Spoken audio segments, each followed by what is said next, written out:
Nkusabira mu mbeera yo muyingire mu Yesu. Nkusabira mu bizinesi yo muyingire mu Yesu. Nkusabira mu bufumbo bwo muyingire mu Yesu. Nkusabira mu bizinesi yo muyingire mu Yesu. Kubanga bw'anaayingira anaatereza ebyakyama, ebyayononeka, ebyalwala, ebyagaana binaaterera. Wabere wayimirira agambe nti haleluya.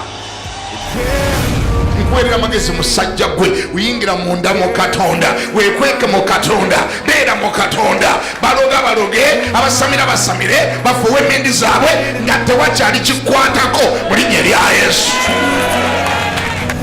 Nina amawulire amalungi gy'oli. Eggulu liina kyerikuyita, eggulu liina kyerikumanyiiko, eggulu limanyi wakyova, wawooli ne wakyolaga.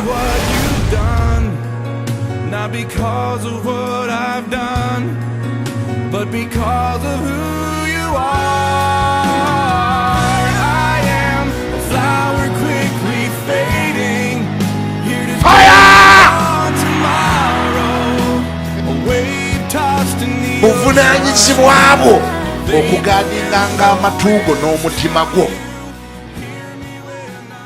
Omuliro gwa Katonda, omuliro gw'ebyamagero gwaka sizoni eno mu biro ebisembayo.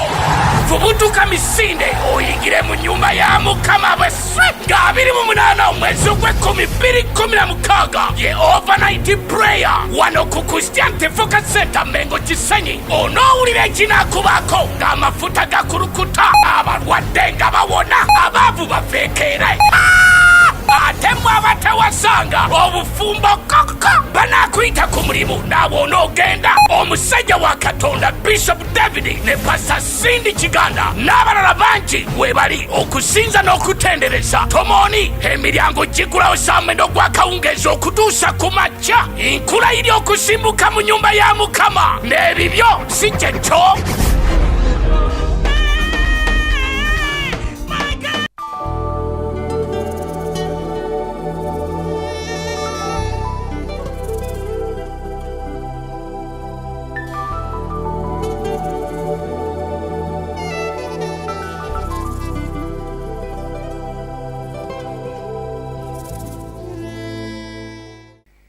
Mbaaniriza mwena mu linnya lya Mukama waffe Yesu Kristo. Nyambo namuse ku bantu nga basatu abakwetolodde.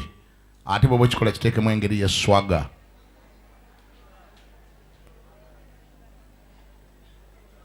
Kagamba tobba wa neighbour wo aleme kwejjusa lwaki yakulinaanye. Mwebale okujja mu kusaba kw'olwaleero. Kuba buli ddakiika eddako ogenda kuwulira ekikubako mu bulamu bwo mu linnya lya Yesu. Buli ddakiika eddako waliwo omukisa ogugenda okwegattako. Buli ddakiika eddako waliwo essaala Mukama gy'agenda okwanukula. Buli ddakiika eddako waliwo ekyamagero ekigenda okwegattako. Ngambako nti amiina. Kankubulire Setaani oba ayagala oba tayagala, kino ekibuga togenda kukivaamu mu linnya lya Yesu. Bw'obanga ava e Kampala si Lwabenge, bw'obanga ava e Kampala si Mutukula, bw'obanga ava e Kampala ng'alinga akunyiye Nairobi, bw'obanga ava e Nairobi London, bw'obanga agandi London Mukoye New York, niye mazima ddala nga nakusumbako ne bwe bati wasabiranga wano naye nga wamazima ddala wawulira enjiri yange ku leediyo ng'okkiriza nga wawulira nga enjiri gye mbuulira, wallahi ya Mungu nkusiŋŋaana ntya ku bbaasi ng'oddayo wamwe Lwabenge ng'ogandi Kampala nnemye ng'akulema atya era nze ne nkusangako poliisi ensiba busibi nsooka kukuba mbooko kasito nga ndi mulokole naye Kampala yaganye ebyolaba ku bbaasi waggulu gye mifaliso gyange n'eyo ebbaafu n'ebinu nzirayo ewaffe nkukuba ogenda nkukubye kuba mmanya nti wansala sikulimba mmanya wansala nkuba bukubi nguddeyo otya nti Kampala yaganye ng'agaana atya enjiri yonna gye tukupakidde emizimu tugigobye nga tugobye dayimooni ki gye tagobye tukutaddemu amagezi tukuyiyemu obudde tetwebaka twebaka munaana gwa kiro tutaddeko amaleediyo ogayimirizaawo ga bbeeyi nnyo tutaddeko ama TV sente empitirivu ezigagendako gayimirizaawo era gwe owulira enjiri lwakuba bamu kumwe ate maama sitaani alinga yakuyiwa obugi mu nkwawo bateekako era leediyo era n'otega ebintu ebiralala awo n'olyoka otega cano ezizinanga bwe bakunamira bwe beegaziya bwe bakunama n'olyoka weebaka nga bwena bakupakidde enfuufu mu mutwe kyobalaba oloota obuuka mu bbanga bw'ovaawo n'ojja n'ottawaanya mu nsabireko ndoota mbuuka lwaki tobuuke nga byolaba ku TV olaba bikyafu abamu bwe tubuuza wano abaana bano mwabatwalako mu ssabo naga nedda sijjukira amazima gali nti abamu abazadde tebatwalangako baana baabwe mu ssabo naye kye batamanyanga nti TV ezimu nalyo ssabo TV ezimu masabo gennyini oteekako omwana dayimoni ne zimuyingiramu bino ebimenke byemusula mu balaga mu firimu yabimenke omanya abaana baagala nnyo ebimenke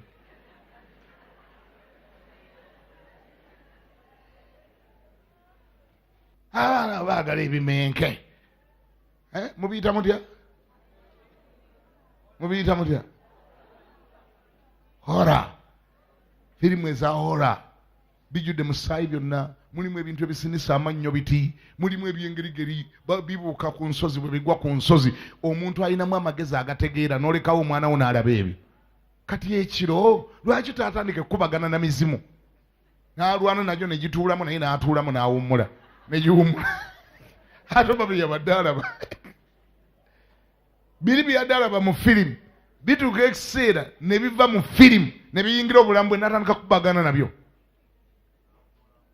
bw'ovaawo nga gwoga mwana nge tagendangako mu ssabo cano ezimu eza TV masabo gennyini ate mabi nnyo n'okusinga amasabo mbi n'okusinga amasabo baana mbatuuzaawo nayingirwa mu buli gasiya yenna abazadde temulina control ku TV zammwe kubanga mmwe temukyalina budde bw'abaana mbu muli bize mbu mukola nnyo mbu mukoowa nnyo kati abamu temutwala na baana mu daycare center wabula wabagulira ki TV kiri awo kyekibakuza kyekibakuliza omanyi bwe babeera okwo mbawona kaalo gira obawona ojja bawonera ddala omanyi awo tebantawaanya nkola emirimu gyange gyonna awo ku TV bwe mbalekako ne bwe nzirayo ssaawa nga 6 tebakaaba babeera okwo naye omanyi obungi bwa dayimoni ze babayingizaamu ate zibangako dayimoni eŋŋanda enzungu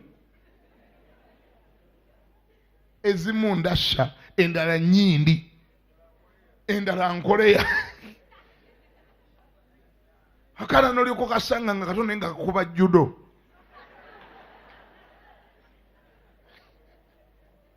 anyway muli babaana bammwe zisaagala balemerako nnyo gogira obateekawo onookinnyonnyoka bikkula Samwiri ngenda kwogera ebigambo bitono nnyo ntuule Samwiri ekisooka 9 nsomera olw'15 kuba otandikira anansomera yanguwa Samwiri ekisooka 9 olunyiri lw'15 kwetandikidde awo Mukama yali abikkulidde Samwiri ng'ekyasigadde olunaku lumu Sawulo okujja ng'ayogera nti enkya mu kiseera kino n'aweereza gy'oli omusajja ava mu nsi ya Benjamini era olimufukako amafuta okuba omukulu w'abantu bange Isirayiri era ye alirokola abantu bange mu mukono gw'Abafirisuuti kubanga ntunuulidde abantu bange kubanga okukaaba kwabwe kutuuse gye ndi.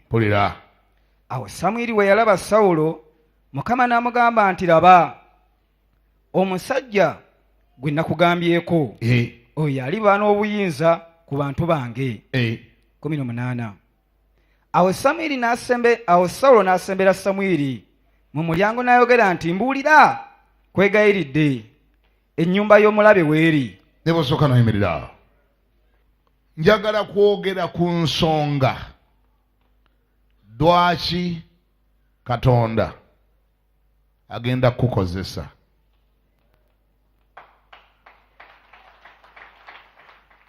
bangi kummwe mubadde musaba essaala era ng'essaala zammwe zonna zifokasinze ku Mukama abajjukire. Ekisooka mu byonna obonyeebonye nnyo oyagala katonda akujje mu kubonaabona ako. Ekyokubiri osekereddwa nnyo, oyagala katonda asirise abalabe bo balekerawo okusekerera. Ekyokusatu weraba nga alina ebizibu ebingi, oyagala katonda abijjewo. Ezo ze zimu ku nsonga z'oleese wakati mu kusaba ko bulijjo. Nina amawulire amalungi gy'oli nti newankubadde nga ebyo byoyogera nabyo bikulu, naye si bye bifoominga ensonga enkulu lwaki katonda agenda kwanukula okusaba kwo. Era si egenda okuba ensonga lwaki katonda agenda kukolera. Obwo obusonga bwo gwe bw'oleese nabwo obusonga naye buli mayina. Katonda ayinayo ensonga enkulu egenda omuleetera okuseetula w'obadde akuteeke w'otabadde. Katonda ayinayo ensonga enkulu lwaki oli wano. Katonda ayinayo ensonga enkulu lwaki walokoka. Katonda ayinayo ensonga enkulu lwaki agenda kukozesa. Wandyagadde ogimanya? Siwulira, wandyagadde ogimanya? Mwana wange, it is not about you. Ensonga egenda okuleetera katonda okukwatagana naawe, ensonga ereetera katonda okufukako amafuta, ensonga ereetera katonda okukulonda yino wano gwe ayasomye. Bw'obanga wasomye, nsomera akatundu akasembyeyo mu linnyiro l'16. Bw'oba osobola 16 yonna gisome, nze nja koona wenjagala. Samwiri ekisooka 9:16 nti enkya mu kiseera kino pulira n'aweereza gy'oli omusajja ava mu nsi eya Benjamini, muleeta era olimufukako amafuta okuba omukulu w'abantu bange Isirayiri. agatwala olwaliro mu linnya lya Yesu. Era ye oyo alirokola abantu bange, y'alirokola abantu bange mu mukono gw'Abafirisuuti. Kubanga ntunuulidde abantu bange, kubanga okukaaba kwabwe kutuuse gye ndi.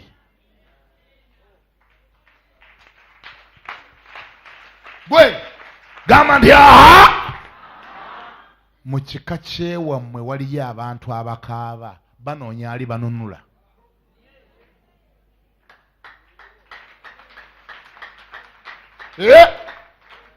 Mu kika kyewammwe waliyo abatayambalanga ku ngatto, emizimu gy'abakwata gy'abazingako gy'abasiba gy'abateeka wali.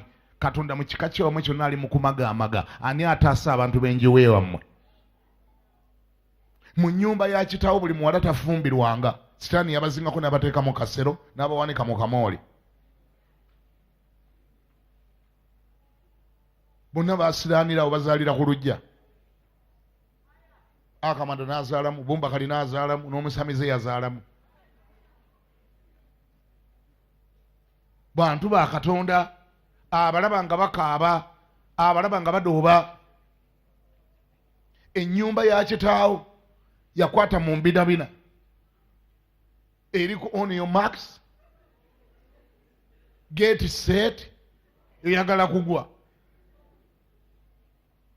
Bakaabye tewali abanunula. Wadde gobalabanga Abakatuliki, obalabanga Abasiraamu, ne Katonda abamanyi era abalumirirwa.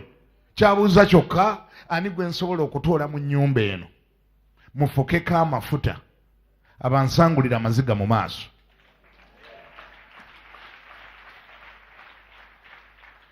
Naye amaze n'amuzuula, azudde ggwe. Ani awulira ngambeko nti amiina? Bakaabye, mizimu gibatigomezza, lubaale abatigomezza, amayembe gabatigomezza, obwavu batigomya. Otudde wano naye nga gye wava bakaaba. Envunza zaabazingako. Nagenda erudda lw'eri eri e Busoga. omusumba Akimu yampi togenda okubulirayo enjiri ebusoga eri ekyalo bakiyita Bumaana eyo abantu bonna envunza nga zaabalya niŋŋamba Mukama bano ani alibalokola ani alibataasa bannabyabufuzi babanona mu bunonyi bululu bwokka omanye akalulu kaakula bulala n'ow'envunza bw'akakuwa kakola era bakulangirira nti owangudde naye nga obululu obuli mu bubokisi obusinga obungi 6 ku 100 abaabukuwadde bangerigeri abo bonna Katonda abalaba n'abuuza ani agenda okubataasa gwe kankubulire ebintu Katonda byagenda okukola mu bulamu bwo tagenda bikola ku lulwo gwe osobole mbwe naawe okweyagalako agenda bikola ku lw'abalala babadde bakaaba era dikirawo okweraba ngoloza is all about you, it's not about you. Katonda byagenda okukola mu bulamu bwo tagenda bikola ku lulwo era tagenda bikola nti kubanga oli mutuukirivu nnyo agenda kukozesa bukozesa nga bakozesa waya y'amasannyalaze ereeta amasannyalaze enkya mu kiseera kino n'aweereza gy'oli omusajja ava mu nsi ya Benjamini. Okay, omwami ono omanyi gwe boogerako omanyi ebyali bimutuuseko nga tebanayogera nga lino lunyiriri terunayogera endogoyi ze yali yeekutteko endogoyi omwali future ye endogoyi ze yali alaba endogoyi kwe yali asibidde olukoba endogoyi za kitaawe naye yennyini kwe baali basibidde olukoba taata we nga yazimukwasa nga ye maneja waazo omwami ono nga ye endogoyi maneja kati endogoyi zaali zibuze naye nga yakipanga yali Katonda yennyini yakipanga zibule amugye ku bwa maneja bw'endogoyi amufule kabaka w'eggwanga. Tonnawulira gy'oli eyo Katonda nange nali sikimanyi nakitegeera nnaku ezo nti mwanange bw'aba ayagala okwelevatinga ng'ayagala okukusitula ng'ayagala okutwala ku ddala eddiriddako wangi ng'ayagala obeereko bw'otaasa yandibuze endogoyi zo nange nakiwulira nnaku ezo yandikola atya Mukama bayagala okukukozesa obeereko b'osangula amaziga ng'ayagala okutwala ku levo eddako bwe kiba kyetagisa kusooka kubuza ndogoyi azikweka naga nja zikulagedde onooziraba edda naye sooka otegere kye nkugamba endogoyi bwe zibula wangi abantu basemberera Katonda endogoyi bwe zibula abantu banoonya bannabbi endogoyi bwe zibula ayali tajja mu night prayer ajja endogoyi bwe zibula abantu batambula bagenda eddoboozi lya Katonda eririmu okwagala kwa Katonda werisiŋŋaanibwa kati wuuyo abadde amanyi bya ndogoyi abadde amanyi byakulabirira ndogoyi amanyi mmere ya ndogoyi amanyi kuzijjanjaba amanyi bwe zisula amanyi bwe zikaaba ategeera bya ndogoyi kati wetwogerera alamuza ntebe ennene alamuza bwakabaka gamba nti amiina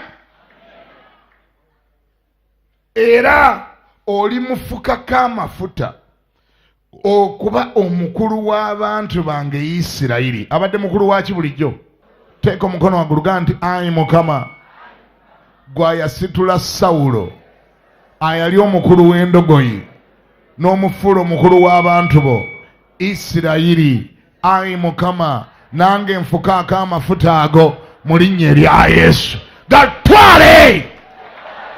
Bwe bagamba okuba omukulu w'abantu be kitegeeza kuba na influence ku society. Endogoyi zokka ze zibadde zikumanyi ebiro bijja nga Uganda ekumanyi.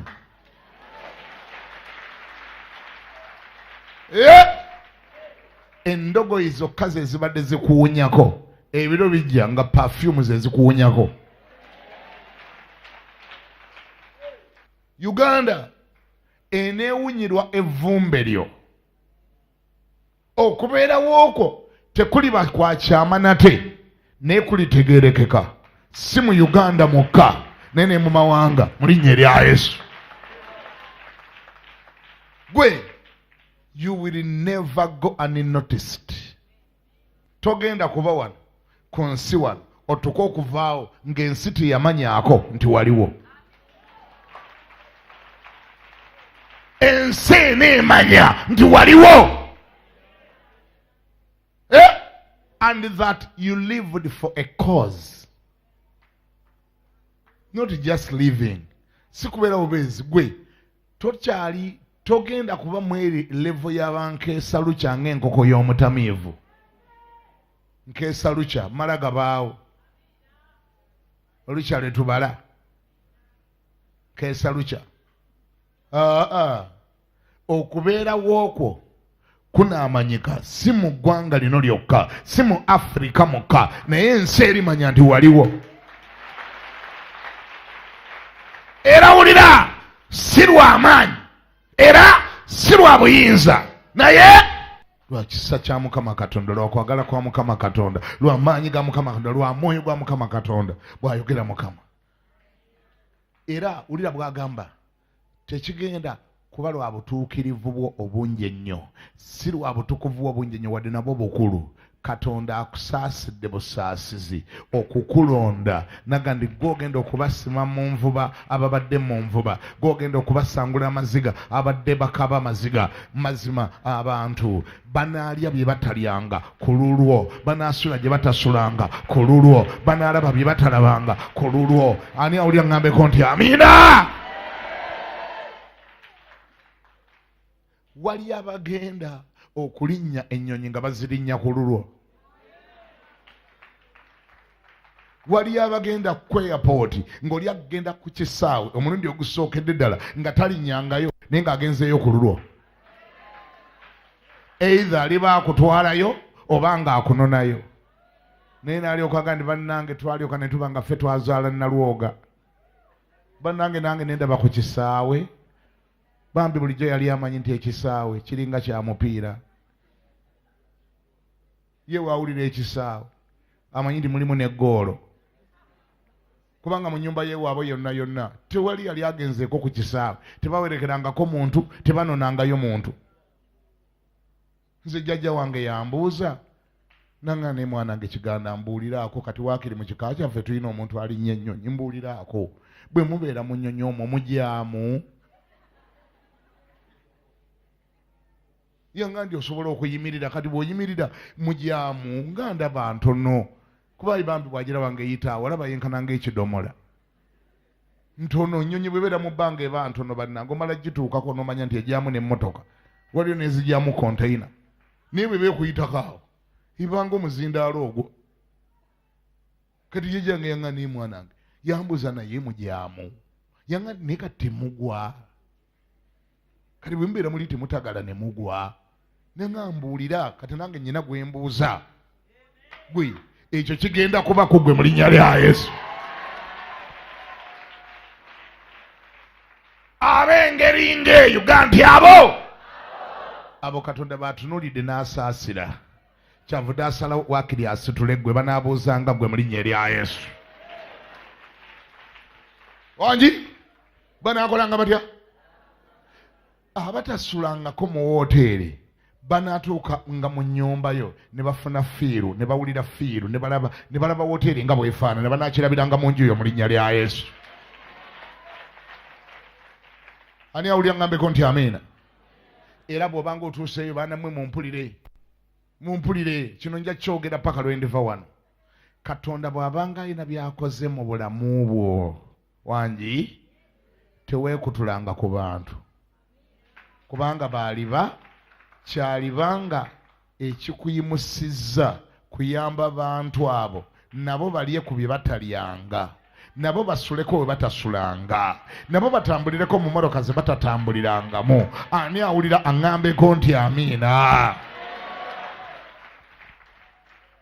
Abamu ku mmwe mumera mangu obw'ebindu, mumera mangu. Saagala bantu wange, saagala bantu nze kujja nze nako okumpenyereza ensu wangi, saagala kulinnya mu mmotoka yange bantu bakuyimiriza obatwaleko nabo batuleko mu pulado. Mukika kiwa bwe tatulangako mu pulado, obwongo bwe ne busooka kugamba nga bwagenda okuddugaza emmotoka yo. osooka n'abatunulira bw'oti ebigere n'ogamba kati ogenda mmuteekawo bannange ate saalese ekipapulako balinnya bannange abanaye nedda mulimirize takisi zibaleete n'ogoba kawawa n'omugoba naye nga mazima gali bwe gati Katonda yayagala akuwe emmotoka eyo wabereko abatulako mu pulado nga basookedde mu yiyo.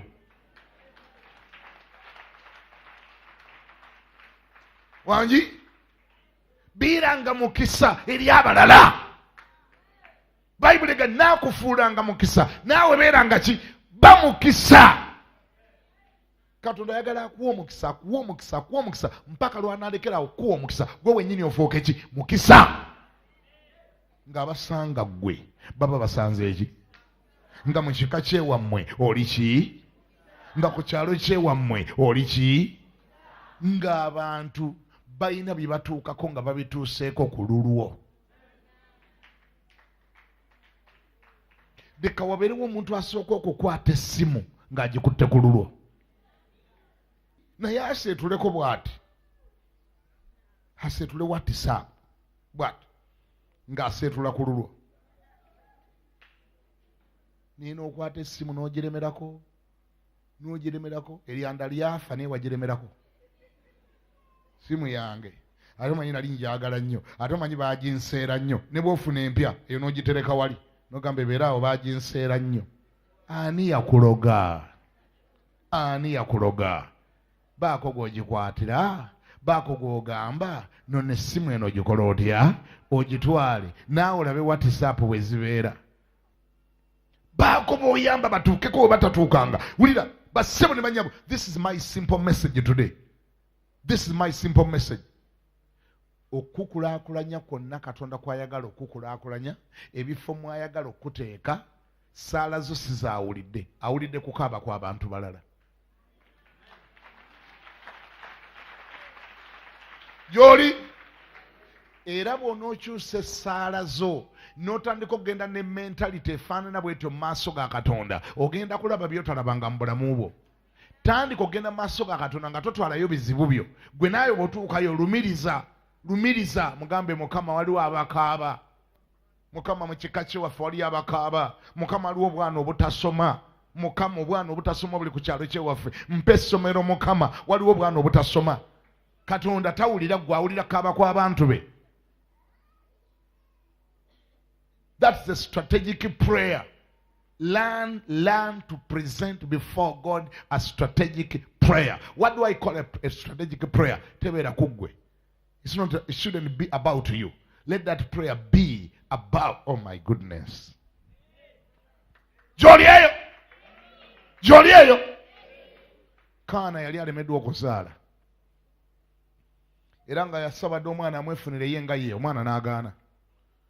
Kaana n'akyusa essaala n'agamba Mukama ngenda kati kuleeta strategic prayer. N'agamba Mukama yasooka n'ajja mu yeekaalu. Bwe yatuuka mu yeekaalu n'alaba nga kabona akaddiye bamuyitanga musajja mukadde talina agenda musikira talina amuweereza talina amuyamba. Kaana n'agamba nti okay mu nnyumba ya Mukama aliwo obwetaavu. N'addayo wa Katonda n'akyusa essaala. Ye ne yeefuula tayagala mwana. Kaana yeefuula nti omwana si yamwagala.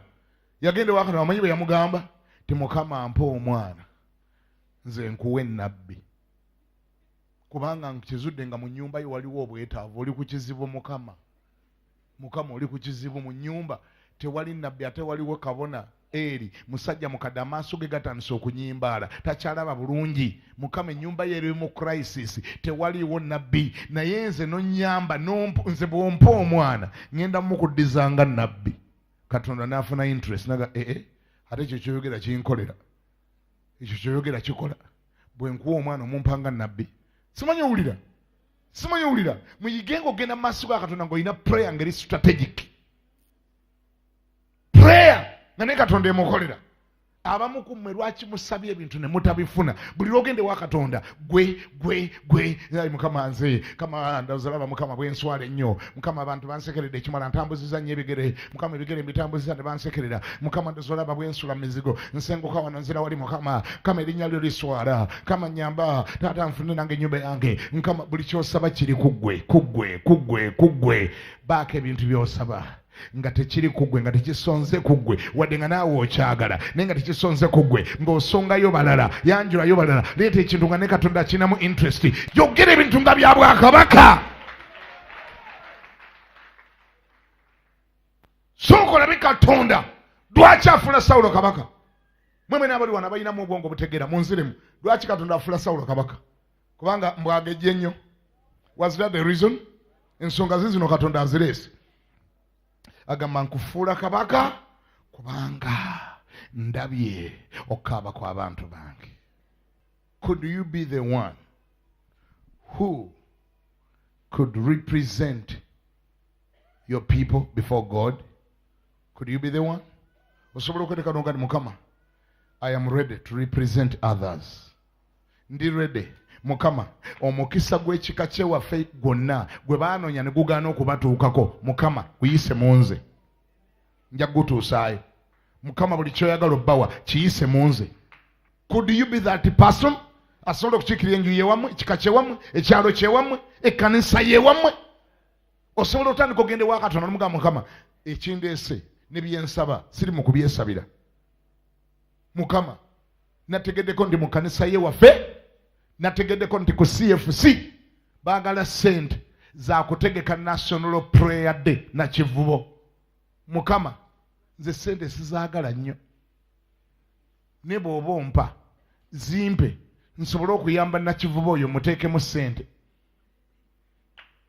What a prayer. Wali awulira? Omwezi tuli mu gwa 10. Eno season Katonda agenda kuwa abantu ssente kulwa Nakivubo. Gy'oli eyo Katonda agenda kuwa abantu ssente kulwa National Prayer Day. Kulwa Nakivubo omuntu ne bw'abanga abadde wakufa bwavu, ayi Katonda mu season eno muteeke ssente mu ngalo. Abo tulinawo nga bameka bagandi bwazimpa nzireeta.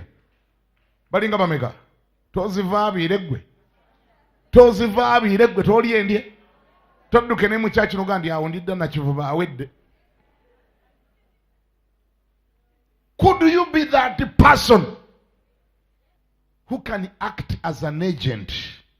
God is agent. Nga Katonda buli kyagala okuweereza abantu be akiyisa mu ggwe. Teeka omukono waggulu. Gamba nti ayi Mukama, leka mbeere omuntu oyo agenda okusangula abalala amaziga, agenda okuleeta ebyokuddamu ewatabadde byakuddamu. Nyamba mbeere omuntu oyo nga essaala z'abalala zaanukulirwa mu nze, nga ansa abantu ze banoonya ziyita mu nze. Bw'onoosangula amaziga yita mu nze. Abanaalya bye batalyangako biyise mu nze. Leka abantu batuleko mu mmoroka ez'omulembe nga batudde mu yange. Wabeereyo abasuze mu nnyumba ey'omulembe nga basuze mu yange. Wabeerewo abeebakako ku bitanda ebigazi nga basookedde wange. Wabeerewo abalaba ennyonyi bwefaanana ku lunaku lwe balinnona mu linnya lya Yesu. Mwe abatannafumbirwa n'abatannawasa omukono gulekeeyo. Gulekeeyo. Gulekeeyo. Gamba nti ayi Mukama, mu bbanga sidde n'okuva kaakati wabeerewo abalya ku keeki y'embaga ewooma nga balidde keeki y'embaga yange mu linnya lya Yesu. Nyabula singa okuba engalo ne zinoga.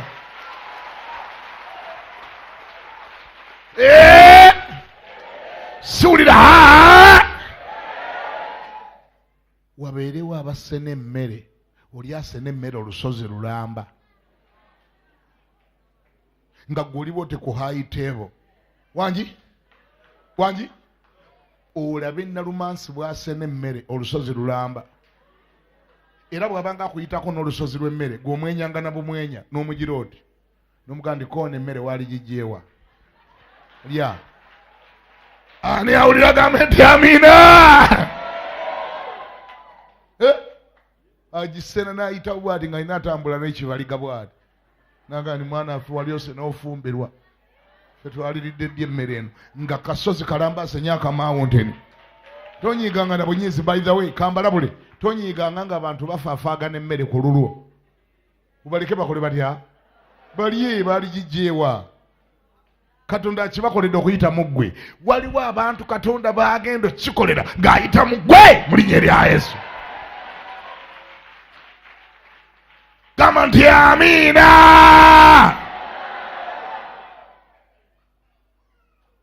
Think people.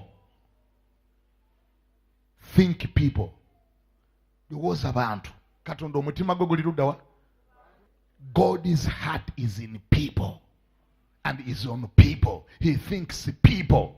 He dreams people. Bw'oba oyagala okukwata ku bya Katonda, think people. Katonda talowooza gwe n'obwo obusaala bwo bw'oleeta obwevako kaseera. Ayi Mukama Katonda talina obusaala bwo bw'ekipumbaavu. Shouldn't be about you. Let it be people.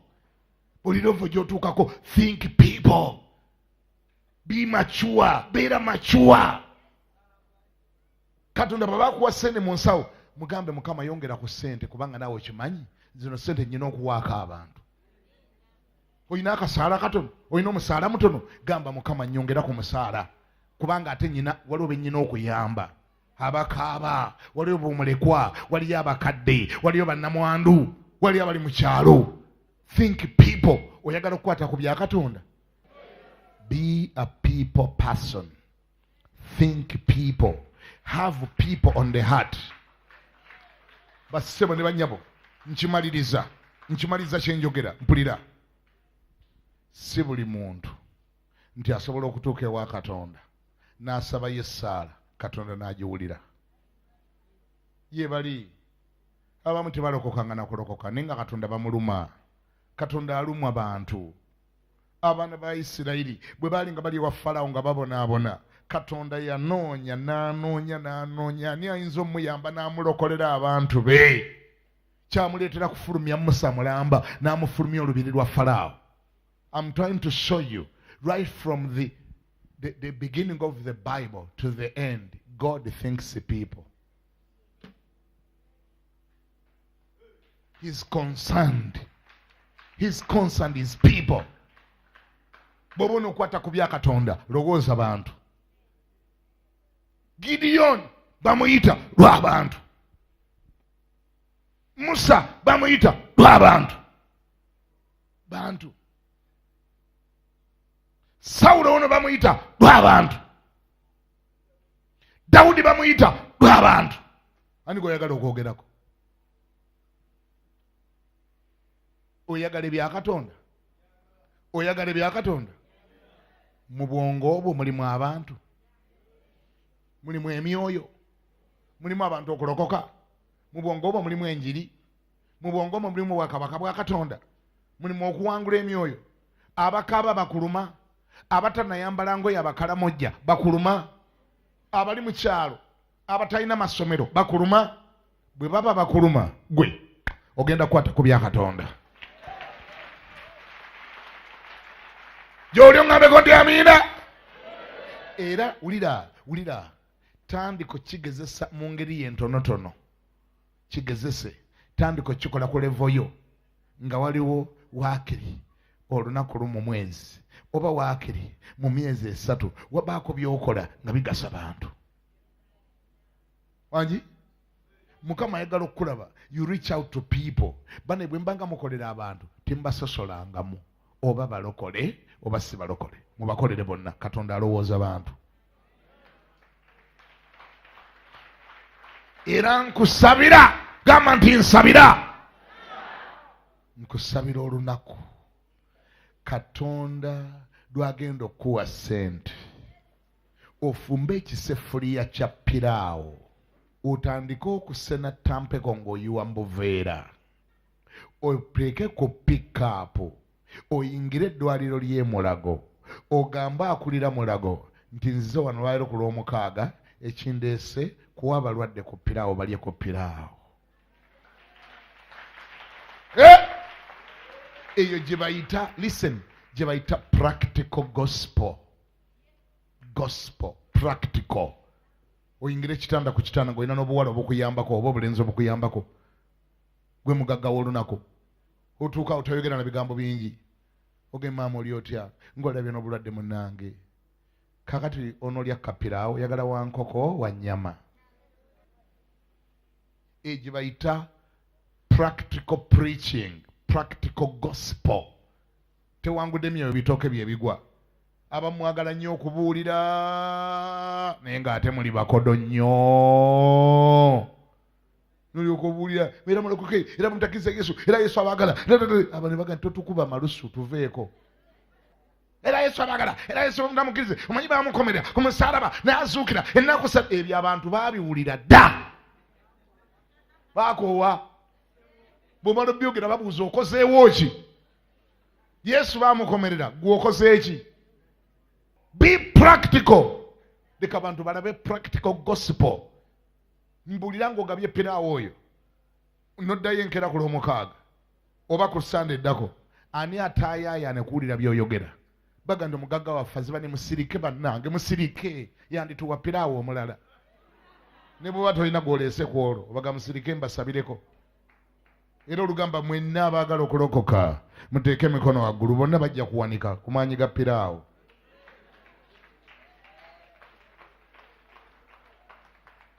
Kama ebazibwe lowooza bantu ku mutima gwo wabeereyo abantu. Don't be selfish. Bangi kumwe muli selfish nnyo tolina gwali ogasiza ne by'osaba byonna Katonda alaba byagasa ggwe bibyo. Katonda agambye mpulidde abantu bange bane twogera amazima nga nva ku kituuti kino twogera amazima twogera amazima. Abantu bonna Katonda be yali ayogera mbu awulidde okukaaba kw'abantu be bonna baali balokole wangi bonna baamala kulokoka bano bonna baali balokole muno temwali mbatamiivu mulowooza abaakaabanga nga bali wansi wa mukono gw'Abafirisuuti babatuntuza babatigomya agendi kubanga mpulidde okukaaba kw'abantu bange. Wali abakaabira mu Waragi, wali abakaabira mu Malwa, wali abakaabira mu Kwete, wali abakaabira mu Lubaale. Wali Lubaale baatulugunya tebamanyi kyakkola bava mu ssabo bayingira ddala bava mu ssabo bayingira ddala. Lubaale abalemaziza bazaala obwana tebuliiko ngalo bajjudde ebizibu balina emitawaana baliko dayimooni. Katonda anoonya asobola obbalokola. Yimirira kiki jangu wano tulabe. Namuddu Harriet ffe tuli abaana 12 mu kika kyewaffe naye abawala abasooka mukika mu nnyumba yammwe mu nnyumba yaffe tuli abawala 7 tuli abaana 12 naye abasooka tuli bawala tuli 7. Abawala 7 abawala bonna banyirya naye nange simanyi lwaki tuli bwe tutyo naye ffenna abasooka twazaala mu basajja balina abakazi kyokka ate ffenna teri kati ssaawa zino aliyo n'abadde asuubiddwa okgenda London kuba bbawe ali London yadde agala mutwala yeekyanza omusajja yagambye tagenda mutwala naye musumba nange nsaba nsumululemu ekyo at least mbeere nze omu mu famire abasooka okuvaamu mbasumulule bonna waakiri natwala abaana mu kyalo bali babiri abaana be nazaala nga bannemeredde okubeera nabo ne mbatwala mu kyalo naye taata wange yayomba n'agamba lwaki muzaala mutuleetera obwana ne nzijukira musumba Nalongo Madina we yatugamba wano n'agamba nti obwana bwammwe mwabutwala mu kyalo bwe basindika mu bitanda okuggyayo emmindi nange ne mpulya mu mutuufu nga musumba nga kinnumiriza neetaaga nange abaana bange nsumululwe sobola ofuna ssente n'obugabirizi mbajjeyo. Bameka abalinga ono ng'obwana bwo toli nabwo obwavu nga bwakulemesa okubeera n'abaana bo gye muli mudduke emisinde mwena tubasabire lumu. Obwavu nga bwakulemesa okuba n'abaana bo baliyo mu kyalo be basikayo emmindi wansi w'ekitanda be bakuma enzijjo be bakuma ekyoto ky'abalubaale. Obwavu nga bwakulemesa okubeera n'abaana bo babasindikeyo mu kyalo. Abasumba bano mujje tubateekeko emikono. Ne bw'oba musajja jangu wano sseggwanga yezaala n'edidde obwana n'ebulekera nnyina waabwe yo n'eteekayo n'embwa bw'ekola eteekayo buteesi gw'olimbwa. Bana basumba abana abantu beetaaga kussaako mikono. Namba 1 tubakutuleko obwavu bubate bakule n'abaana baabwe abaana mbakuze kati bali eri bye babateekamu tobitegeera. Gwino oli mulokole obwana bwe bukuma emmindi. Wino oli mulokole obwana bwe bukuma ekyoto kya Lubaale. Bwana bwani? Bwana bw'omulokole. Genda okujja ogenda obujjayo nga busamize bukugu. Teke mikono waggulu. Wenenye ekyo ekyobutakuza baana Mukama bwe yakuwa. Kyenenye ngene Mukama onsaasire. Kubanga bamu ate mukikola lwa bulagajjavu. Wabwejjako osobola okunoonya engeri gy'oyongera okufumbirwa. Abakwana bonna bakubuza wazaalako nti n'akambwe kati sivanga muyadde akantunze. Katonda gw'ayinza byonna mu linnya lya Yesu Kristo Munazaalesi. Mukama bawulidde nga beenenya, abamu Mukama bwavu, abalala butali buvunaanyizibwa. Naye Mukama gwe Katonda asaasira basaasire. Abano kubano Mukama abazadde bano balina abaana. Naye abaana baabwe tebali nabo, abala nnaku, abala bwavu, abala bukyemi, talina wabasuza, talina byabaliisa, talina byabasomesa, kyekyabamuweereza n'abusindika n'abusindiikiriza bugendeyo mu kyalo. Tukomye ekintu kino mu linnya lya Yesu Kristo Munazaalesi, tukikomya ku bulamu bwabwe nga tubateekako emikono. Ayi Katonda kyusa ebyabwe, obulamu bwabwe bukyuse, bawe ssente mu ngalo zaabwe, bawe emirimu abatalina mirimo, bawe ekisa, bawe amaka, bawe amayumba, bawe Mukama. Taata tuwulidde, togenda tugaggawaza kuba nti tuteekwa buteekwa, naye olw'abalala, olw'abantu, ku lw'abaana baabwe kyusa embeera zaabwe mu linnya lya Yesu Munazaalesi. Leka Mukama akikukolere, Katonda akikolere obuleero n'obulamu obuteredde mu linnya lya Yesu Kristo Mukama affe era omulokozi. Amiina.